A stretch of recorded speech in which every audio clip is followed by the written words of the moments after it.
2007-2008, sur tous les pronostics de la saison, tout le monde nous annonçait dans les relégables en fait. Je ne vais pas dire que j'avais l'hygiène de vie de Cristiano Ronaldo, ce serait mentir. Il me chambrait en disant qu'on y allait tout droit, quoi. Tu fais pas de recrutement, tu vas te péter la gueule, quoi. Quand ça se passait mal, où les gens disaient ouais, ça vaut pas l'époque Platini, Rouillet, etc. On ne savait pas quand on est parti de Montevideo qu'on allait marquer l'histoire.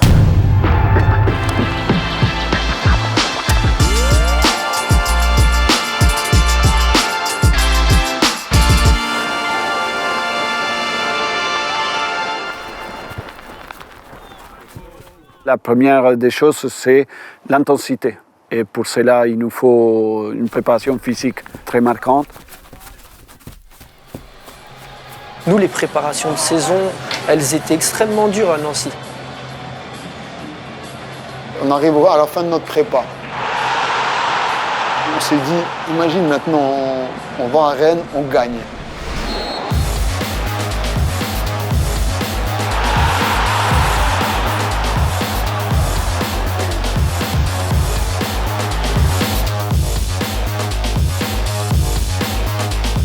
À Rennes, quand on gagne, franchement, il n'y a pas de hasard. Physiquement, on était déjà à 2000%. On reçoit Caen, on gagne encore. On gagne encore à Nice. Et après, on commence à enchaîner. Ça nous remet dans le match. Et puis l'égalisation, c'est pas Malonga. Non, c'est Hadji.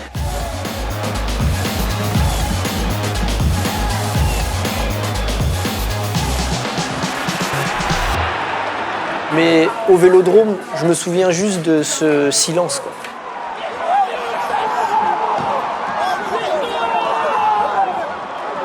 Contre Auxerre, chez nous, on gagne 4-1. J'imagine qu'on doit être à la première, c'est ça? Première place.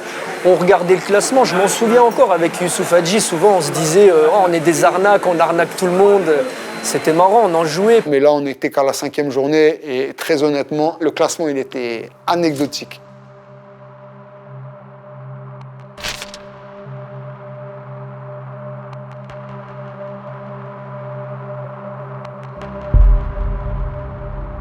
Les journalistes, quand ils font les pronostics sur la saison, ils se basent sur les recrutements. Et nous, à cette saison-là, on fait 0 recrue. Pour la simple et bonne raison qu'on avait anticipé le recrutement avec l'arrivée en janvier. Je crois que c'était Youssouf Hadji, sûr, et je crois qu'il y avait Marc-Antoine Fortuné aussi qui arrive en janvier. Le mercato, il a été calme parce que Pablo, lui, considère qu'il a un bon groupe, il a une bonne équipe.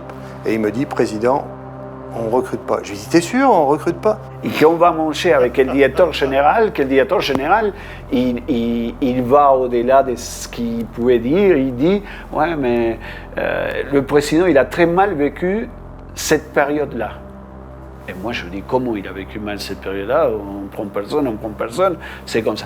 Et c'est parce que vous, à la Ligue, ouais. Tout votre collègue président, il vous disait « Ah, vous allez voir, vous avez fini. Ah, oui, c'est vrai. C'est chambré, comme on dit généralement. Il me chambrait en disant qu'on y allait tout droit. Quoi. Tu fais pas de recrutement, tu vas te péter la gueule. Quoi. Cette année-là, il a la particularité qu'on travaille avec un groupe pas qui est restreint, mais voilà, qui est performant avec les 14-15 joueurs. C'est Reynald Delnoix qui dit un joueur a un prix, un autre joueur a un prix. Mais la relation qu'il y a entre ces deux joueurs, elle n'a pas de prix. C'était sain, vraiment c'était sain, très sain même. Et même avec le coach, avec Paul Fischer aussi, enfin tout le staff, ils venaient, ça se chambrait tout le temps. C'était des années faciles. Il y avait des moments qu'on n'avait pas besoin de se parler en fait.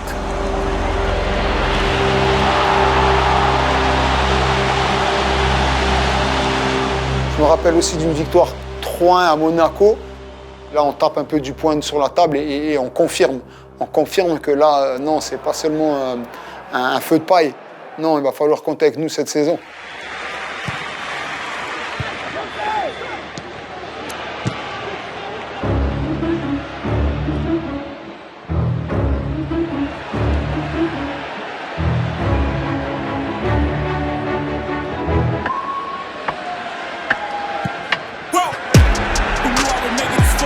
They never believe me. Yeah, I would never drop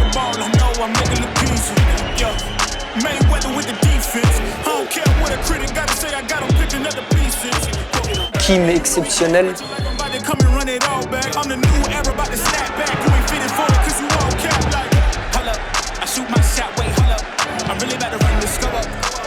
Il jouait souvent devant moi. Je me débarrassais pas de la balle, mais je me cassais pas la tête. Quand il était devant moi, je lui mettais le ballon dans les pieds, souvent. Il arrivait toujours avec une semelle contrôle et il partait comme ça à l'intérieur du pied. Il était inarrêtable.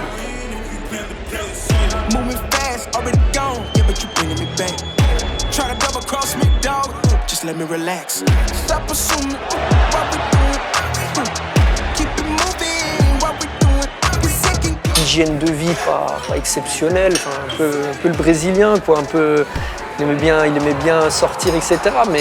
Mais sur le terrain, c'était un magicien, il avait quelque chose en plus, il avait du talent. Please don't play no games with me, I promise I'm too much. I can never let up even if you had enough. La SNL était en grande difficulté en 92 et en 94, elle était pas loin du dépôt de bilan.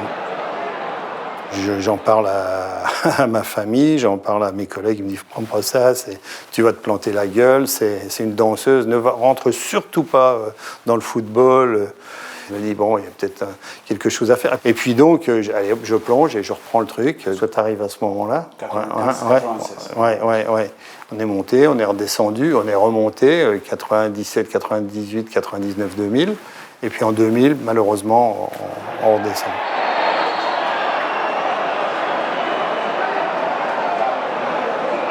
C'était en 2002-2003, quand on était au bord de la relégation. Ça, c'était des moments difficiles. Fin octobre ou début novembre, on était dernier. Laurent Moracchini vient me voir. Pourquoi vous essayez pas Pablo? C'est un gars du club, on l'apprécie. Enfin, je dis, bon, de toute façon, on est dernier. Allez, allez, ok. La frappe de la tête, elle est belle. Petite boulette de Flavio Romain.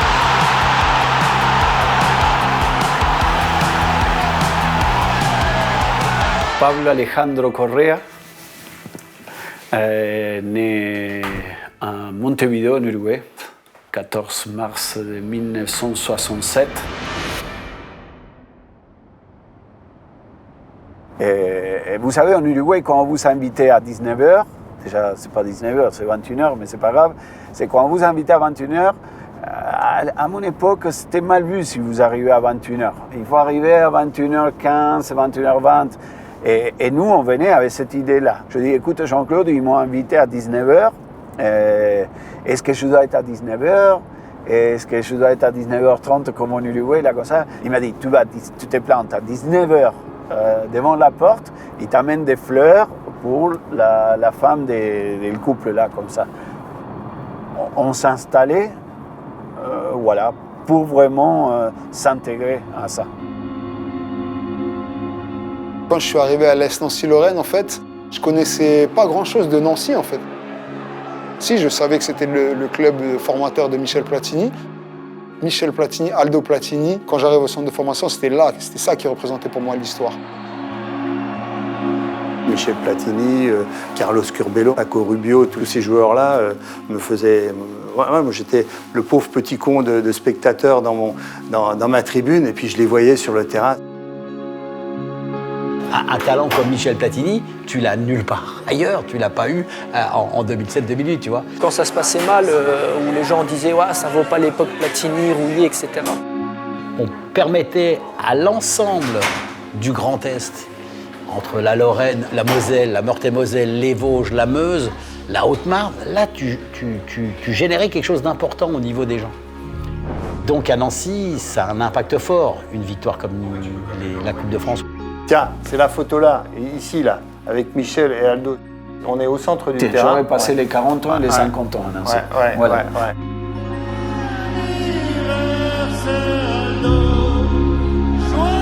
Je crois que ça fait longtemps que Nancy n'a pas préparé un événement pareil. 40 ans du club, la venue de tous les anciens, on se sent sous les regards des copains qui étaient à l'époque des Platini et là comme ça. C'est ce à quoi ça sert, les 40 ans ou les 50 ans, c'est que tu retrouves des gens que tu n'as pas vus depuis très longtemps. Ça fait une petite pression supplémentaire. Mais on a su à un moment donné écrire notre histoire.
Et là, non seulement tu leur tiens tête, mais en plus tu les bats, quoi.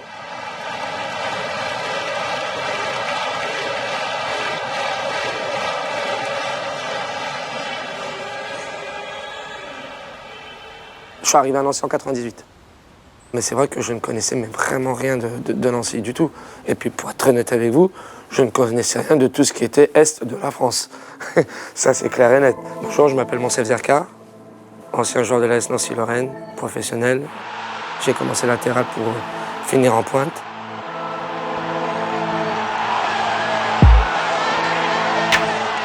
Je revenais justement d'une double fracture tibia-péroné. J'ai pu reprendre à la reprise 2007, en juillet. Tu dis, est-ce que cette saison, je vais jouer? On te fait comprendre qu'on ne te prêtera pas parce qu'on compte sur toi, mais tu restes toujours sur le banc de touche et tu ne rentres pas. Et puis après, j'étais un peu con à l'époque. Je parlais un peu trop à la presse. Je sortais souvent. Je ne vais pas dire que j'avais l'hygiène de vie de Cristiano Ronaldo, ce serait mentir. Bien au contraire, j'étais plutôt encore en mode cool. Est-ce que tu peux dire quel métier tu fais aujourd'hui? Je gère une discothèque sur Nancy, qui est les caves. Devant le bar, je suis passé maintenant derrière le bar. Dernier match contre Lyon, finale des matchs allés. Il fait -5, on a un tifo feuille sur tout le stade et on arrive à commencer pour mettre les feuilles à 7 h du matin. Le stade, il est gelé, quoi. Les billets qui se vendaient 10 €, ils se revendaient au noir 40 €. C'est du jamais vu, quoi.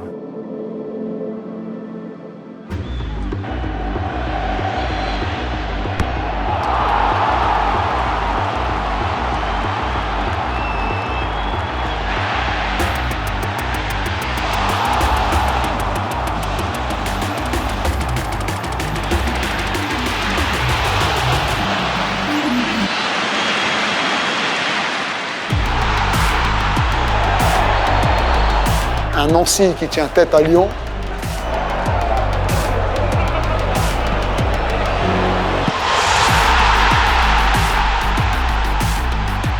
Je me rappelle d'une super fête.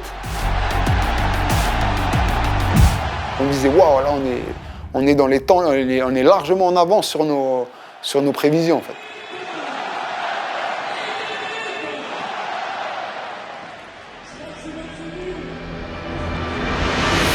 Et vous savez, le premier film que je vais voir ici, c'est les trois frères. Et moi, je l'avais dit à Laszlo Boledi, je lui avais dit, écoute, je ne parle pas français, si tu vois l'intérêt d'aller au cinéma, là, comme ça. Et lui, il a bien fait d'ailleurs, parce qu'il ne faut pas... Voilà, c'est lui qui a raison et pas moi. Et il a dit, tu viendras quand même. Attendez, parce que c'est pas là. Il faut que je trouve maintenant.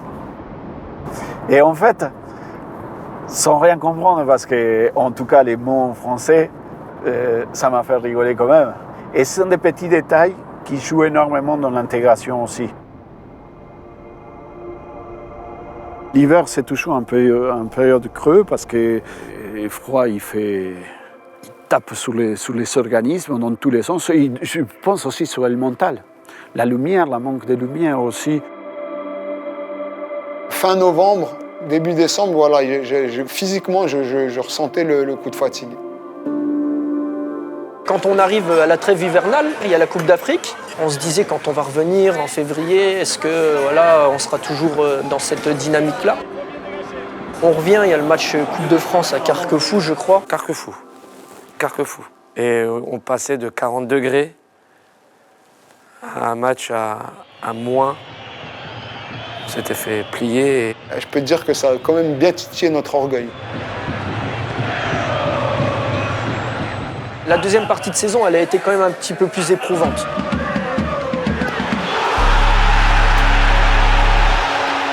On sentait, on avait moins de jus, moins de peps pour aller au charbon, quoi. Vous savez, on a perdu 2 matchs dans les matchs allés et 6 dans les matchs retour.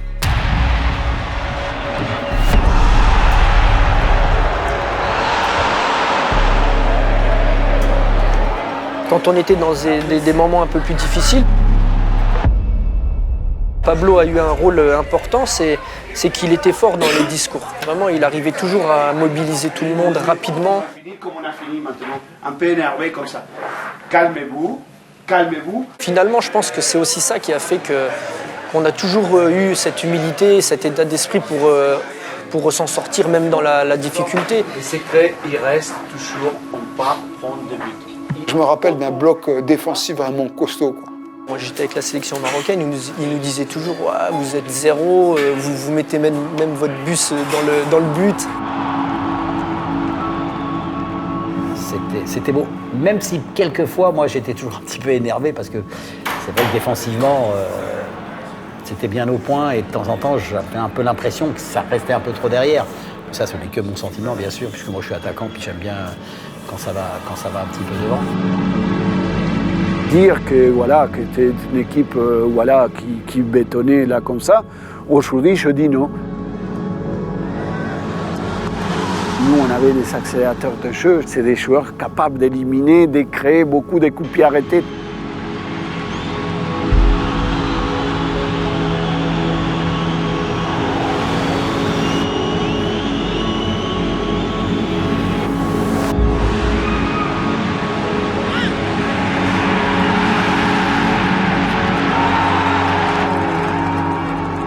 Dans les interviews, tout ce qu'on entendait, tout ça, on sentait qu'on dérangeait vraiment, quoi.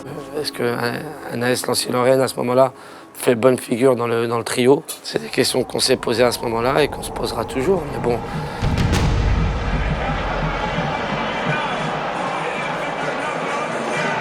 On est dans le sprint final, en battant Bordeaux, on passait devant Bordeaux.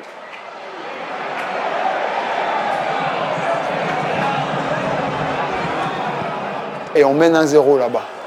Je crois qu'en plus, c'est Marc qui marque le premier, mais en plus un but gag. Je le prends en pleine poire. On rappelle très bien de l'arbitre parce qu'il faisait son dernier match. Toute la deuxième mi-temps, je crois que tout était sifflé à sens unique. Sur un ballon poussé trop loin, où on devait avoir un 6 mètres, on se retrouve avec un corner contre nous.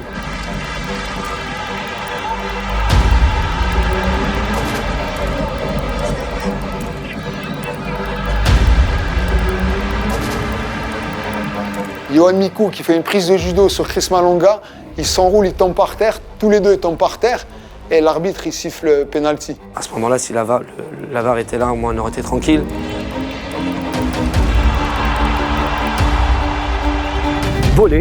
Voler sur les champs, comme on dit normalement. Et là-dessus, il gagne 2-1. Vous pouvez aller crier que vous avez été volé. Ça fait partie d'une saison, en fait. Vous savez, c'est quoi le premier achat qu'on a fait quand on est venu à Nancy? Un fax, un téléphone fax. Vous dites ça à un gamin de 10 ans aujourd'hui. Il dit, mais qu'est-ce qu'il me parle de lui? La mobilité aussi, ça fait partie aujourd'hui de la vie des enfants. Et pour les donner un coup de main, on les achète la première voiture, comme ils font la plupart des parents d'ailleurs.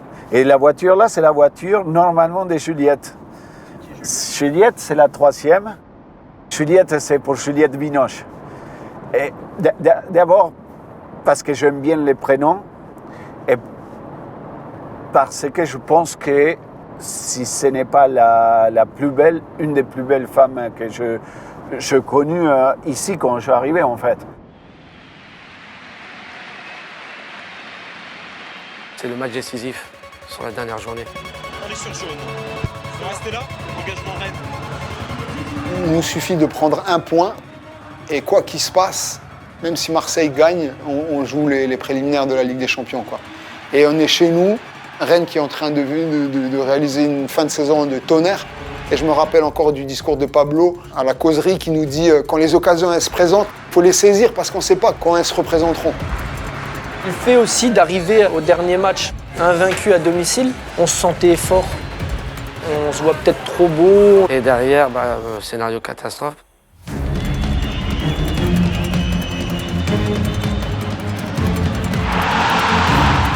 le monde était claqué, tout le monde était énervé.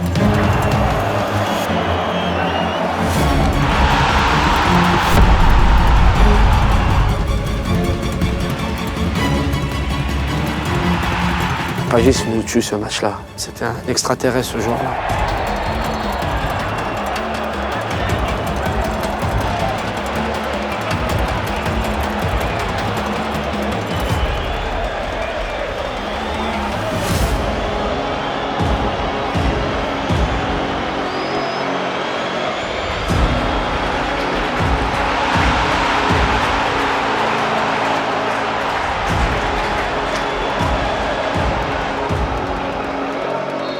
Moi, je me rappelle qu'on était vraiment tombé sur plus fort, quoi. Donc on perd 3-2. Et je regarde à ma gauche dans les tribunes. Je croise le regard de ma petite sœur et je la vois en larmes. Et donc là, je comprends que malheureusement, on n'a pas réussi à atteindre l'objectif. On a fait une saison de dingue.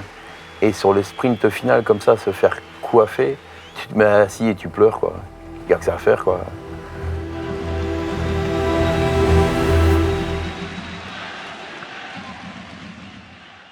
Je me souviens, on fait le spectacle de fin de saison dans le stade, les feux d'artifice et tout ça, mais nous, on est là, sur la pelouse, on est déçus. Tu vois, ça fait un peu capricieux, un peu gourmand, parce que c'est la première année où on fait quand même un super résultat. Mais c'est vrai que d'être passé à côté de cette Ligue des Champions, c'est assez frustrant. Je pense qu'on peut demander à tous les supporters, surtout en 2007-2008, il y avait des résultats, le stade était toujours complet. On est resté invaincu jusqu'à la dernière journée, donc c'est quand même exceptionnel pour un club comme Nancy. Et c'est ma vie, quoi. C'est ma vie de l'époque, quoi. 4e pour un club comme l'AS Nancy-Lorraine, c'est une performance incroyable et l'histoire te le prouve. Dessin, ça peut être par là. Ah, ça fait pas longtemps d'ailleurs.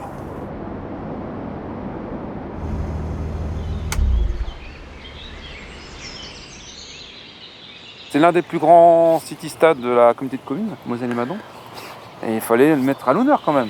C'est un soir, en dormant, je me suis dit, pourquoi ne pas l'appeler Pablo Correa? Pour moi, c'est le plus grand entraîneur de l'AS Nancy-Lorraine. Étant ami, comme je vous le disais, de Jacques, je me suis dit, non, mais là, il n'y a pas à tergiverser, il faut le faire. Donc vous pensez à Pablo Correa en dormant? Oui, c'est dingue, hein. C'est dingue. Hein. Tout seul.